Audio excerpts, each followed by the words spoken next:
নতুন channel grow করার সব থেকে দুইটা কার্যকরী টেকনিক। যদি আপনি এই দুইটা টেকনিক সঠিকভাবে কাজে লাগাতে পারেন, আপনি খুব সহজেই আপনার নতুন চ্যানেলটা জিরো সাবস্ক্রাইবার, জিরো ভিউজ এরকম থাকলে কিন্তু আপনি গ্রো কিন্তু করতে পারবেন। তো কিভাবে আপনি দুইটা টেকনিক অ্যাপ্লাই করবেন এবং টেকনিক দুইটা কি, এক এক করে আমরা প্রত্যেকটা বিষয় কিন্তু জেনে নিব। তো আপনি কি করবেন, প্রথম টেকনিকটা পাওয়ার জন্য চলে আসবেন আপনার ইউটিউব অ্যাপ থাকবে এখানে। এই জায়গায় চলে আসার পরে এখানে আপনি কি করবেন, আপনার ক্যাটাগরি অনুযায়ী যে চ্যানেলগুলো থাকবে আপনি কি করবেন, ওই রকম বেশ কয়েকটা চ্যানেল আপনি খুঁজে বের করবেন। যেমন আমার রয়েছে ইউটিউব পিক্সেল চ্যানেল, আমি ইউটিউব পিক্সেল চ্যানেল খুঁজে বের করলাম। আপনি যে ক্যাটাগরি চ্যানেল নিয়ে কাজ করবেন, আপনার ক্যাটাগরি অনুযায়ী ওই রকম বেশ কয়েকটা চ্যানেল আপনি খুঁজে বের করবেন। খুঁজে বের করার পর আপনি কি করবেন, চ্যানেলে চলে আসবেন এবং এখান থেকে আপনি ভিডিও দেখতে পাচ্ছেন, আপনি এখানে ক্লিক করবেন। এই জায়গায় ক্লিক করার পরে এখান থেকে আপনি দেখতে পাবেন পপুলার নামে একটি অপশন, আপনি এখানে ক্লিক করবেন। পপুলারে ক্লিক করার পর এখান থেকে আপনি দেখতে পাবেন লাস্ট 1 বছরের ভিতরে কোন ভিডিওগুলো এখান থেকে তার ভাইরাল রয়েছে। তো আপনি কি করবেন, এখান থেকে ওই ভিডিওগুলো খুঁজে বের করবেন।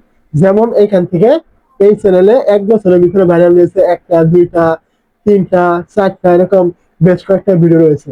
তো আপনার যে ক্যাটাগরি চ্যানেল, ওই রকম যদি এরকম 1 বছরের ভিতরে যে ভিডিওগুলি ভাইরাল থাকবে, আপনি ঠিক ওই ভিডিওগুলো এখান থেকে খুঁজে বের করবেন এবং ওই যে ভাইরাল টপিক গুলো রয়েছে যেগুলো 1 বছরের ভিতরে ভাইরাল হয়েছে, আপনি কি করবেন, ঠিক ওই টপিক গুলোই আপনি তৈরি করবেন আপনার মতো করে। সে এখানে কি কি বলেছে, কি কি বিষয়ে কথা বলেছে, এই টপিকে কি কি রয়েছে, এইগুলো আপনি দেখে নেবেন। দেখার পর আপনি আপনার মতো তৈরি করবেন আপনার চ্যানেলে। সে এখানে কিভাবে থাম্বনেল দিয়েছে, কোন কোন টাইটেল গুলো দিয়েছে, যে ভিডিওগুলি লাস্ট 1 বছরের ভিতরে ভাইরাল, আপনি ওই ভিডিওটি ঠিক এইভাবে তৈরি করবেন। যদি করতে পারেন তাহলে অবশ্যই তার ভিডিওগুলো যেহেতু ভাইরাল হয়েছে, আপনি তৈরি করলেও আপনার ভিডিওগুলি কিন্তু ভাইরাল হওয়ার সম্ভাবনা থাকবে। ভাইরাল না হলেও ভালো পরিমাণে একটা ইমপ্রেশন কিন্তু আপনি পাবেন, কারণ ওই ভিডিওগুলি কিন্তু অলরেডি ভাইরাল রয়েছে। আপনি এরকম টপিক তৈরি করলে অবশ্যই আপনার ভিডিওগুলি কিন্তু ইউটিউব থেকে ইমপ্রেশন দিবে। আমার কথা আপনি অবশ্যই বুঝতে পেরেছেন। যে ক্যাটাগরি চ্যানেল আপনার, ঠিক ওই ক্যাটাগরি চ্যানেল আপনি খুঁজে বের করবেন এবং এই টেকনিক আপনি অ্যাপ্লাই করে ভিডিও তৈরি করবেন। তো দ্বিতীয় যে টেকনিকের কথা বলেছিলাম, সেটা পাওয়ার জন্য আপনি কি করবেন, চলে আসবেন আপনার ওয়াইটি স্টুডিও থাকবে এখানে। তো এই জায়গায় চলে আসার পর আপনি কি করবেন, প্রথমে আপনি এখান থেকে দেখতে পাবেন আপনার এরকম অ্যানালাইসিস নামে একটা অপশন থাকবে, আপনি এই জায়গায় ক্লিক করবেন। যখন আপনি এই জায়গায় ক্লিক করবেন, এখান থেকে আপনি দেখতে পাবেন একদম কর্নারে আপনার এই যে পেন নামে একটা অপশন থাকবে, আপনি এখানে ক্লিক করবেন। পেনে ক্লিক করার পর এখান থেকে দেখতে পাবেন রিসেন্ট ভিডিও এবং তার পাশে এরকম একটা অ্যারো চিহ্ন, আপনি কি করবেন, এই জায়গায় ক্লিক করবেন।